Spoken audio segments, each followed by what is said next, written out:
All right. Yeah, you see that?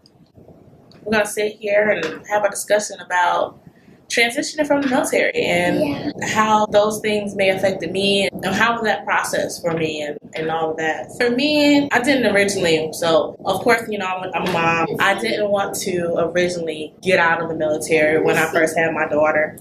My process, my purpose was my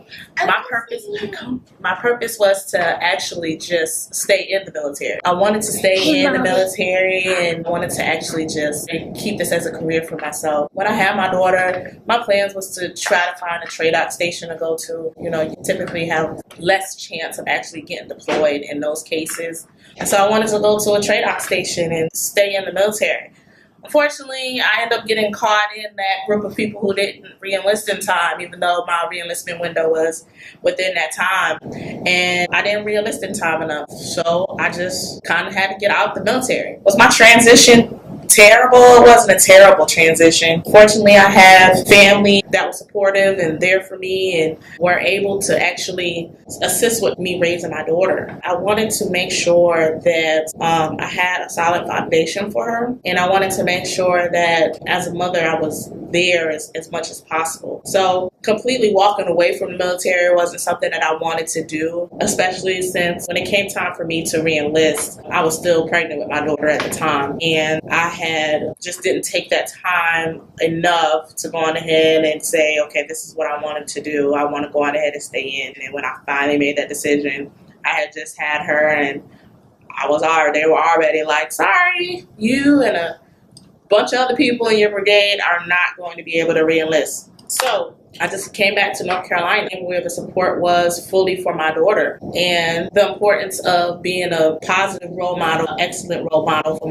my daughter came from wanting to be there as much as possible as a mother, but also making sure that she's seeing someone who is willing to actually build for her, show some positive and some great leadership qualities in myself. So that was really my purpose in wanting to make this transition as easy as possible, but I know that transition wasn't going to be that easy. I think a lot of women in the military, especially if you're a single mother, your biggest thing is wanting to make sure that you don't feel like you're not involved in your child's life. And it's difficult deploying or going on trainings and stuff like that, being a parent. And I don't know if it's worth being a single mother or if it's worth having two parents that's in the home and you're both deploying or you're both leaving at the same time. I think you have your support system for each other during that time, but I think it's being a single mom, it's a lot trying to go on ahead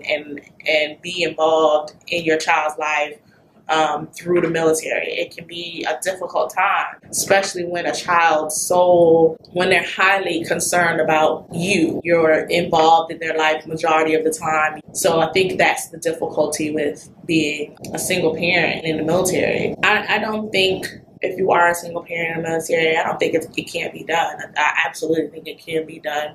It's going to require a lot of talking, a lot of discussion with your child. And I don't think that you should steer away from the conversation of you being away from your child, regardless of the age that they are, because it's difficult for them to understand what's going on. But we have to understand that they're very smart human beings, and so they can understand everything that we're trying to instill with them, and they can understand some things that we think they aren't capable of understanding.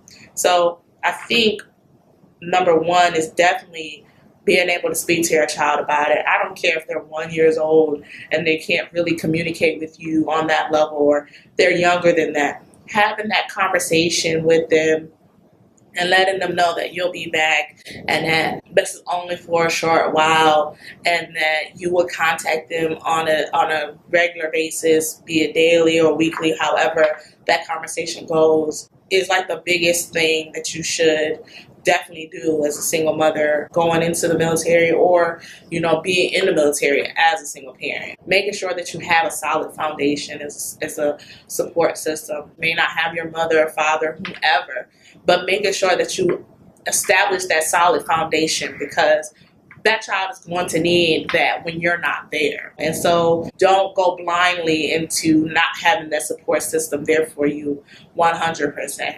Because I think it's necessary. Because it is a lot to separate a child from their parent.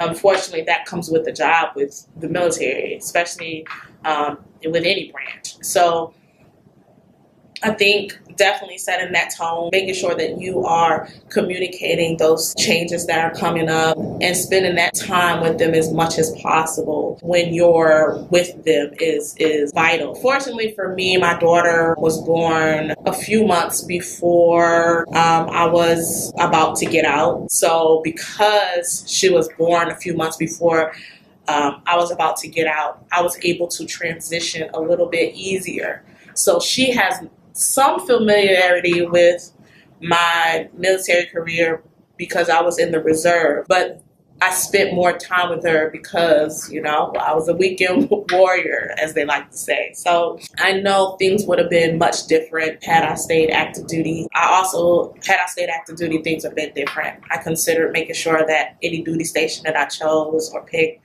I tried to make sure that it was something close to family, something that didn't require extensive travel for my daughter or for family, to make sure that they're there to help with my daughter.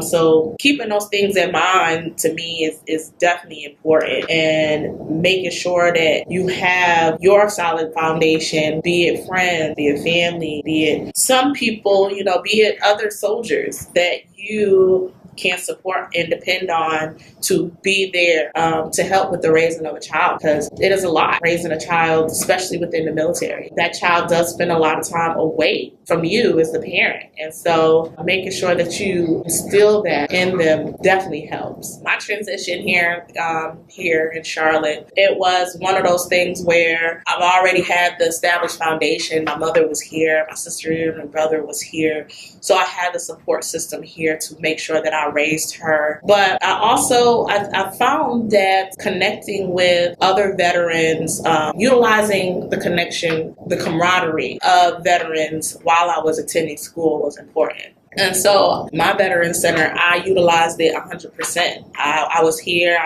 I felt more as a connection because I knew the person in the Veterans Center sat next to me, knows what it felt like to deploy, knows what it felt like to go through training and having to get up at 4 a.m. and stuff like that. So I utilized the connection that I had with CPCC, Central Piedmont Community College, to make sure that I still had a piece of the military with me. Of course, you know, you're going to have lifelong friends. Military, you have friends that you may have only did one duty station with, but you maintain that friendship throughout life. But it's another thing to actually have those people there with you and able to connect. So I'm able to actually have that camaraderie, you know what I mean? Have someone that I can actually have a conversation with, and they can relate to what I'm having, what we're discussing when it comes to the military.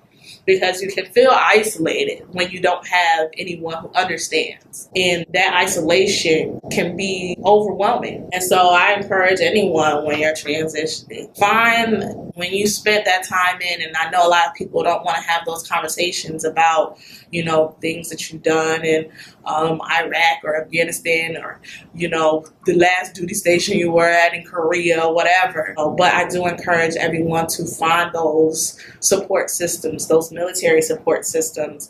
That way you can connect with someone who has something that they can relate to you about. Because a lot of times people who don't have that military experience just aren't going to understand what you're going through. They're not going to be able to understand what you're dealing with. So building on those relationships, finding people who have that background similar to yours can help you grow, to help you manage and deal with the changes that is coming with transition. For me, the transition has been, you know, relatively easy, but working here at CPCC and working with veterans, I realized that it's a difficult transition for some people. You have to take that time to actually find those circles that fit for you so that you can excel. Because there is life after the military. If there is life after the military, you're not going to fail at life. You'll have stumbling blocks because everyone does. I don't care what where you could be a pianist for the rest of your life. There is stumbling blocks that you will experience in life. And so with that experience, you just have to run with it. And so I hope that any military member that is getting out of the military, I'm hoping that you reach out to those who can help you out and try to make your transition not so much easy, but more of a stumbling block that you're able to get over without feeling as though it's the end of the world. Because, like I said, there is life after the military.